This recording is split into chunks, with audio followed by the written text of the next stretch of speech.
Yesu abyewuunyo nti tosobola kumujjaguzaako paati emu. Tekisoboka. Yesu bw'oba omujjaguza mulamba. Buli lw'oyogera ku Yesu olina okutandikira ku kusulizibwa kwe, ku kuzaalibwa kwe, ate ne ku kuzuukira kwe. So twebaza Katonda nti mu kusuubiza kye yasuubiza eri mu Isaaya essula ya 5:3 n'eri mu Isaaya essula y'omwenda yakituukiriza omwana yamala n'azaalibwa. So ono ye mwana yazaalibwa ensi eyokokele ku ye.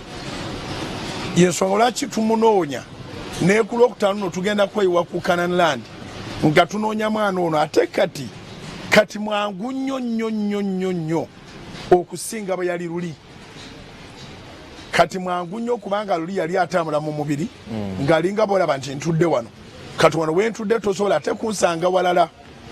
Naye kaakati bwe yamala okukomererwa n'attibwa n'azuukira, bw'azuukira atandika kutambula nga kitaawe mu mwoyo, tali mu mubiri. Tosobola oli ow'omubiri atudde awo nga ggwe watu ndalina limitations. Kyova olaba nti bwe babanga baagala beeko gwawonya nga balina muno na mulamba.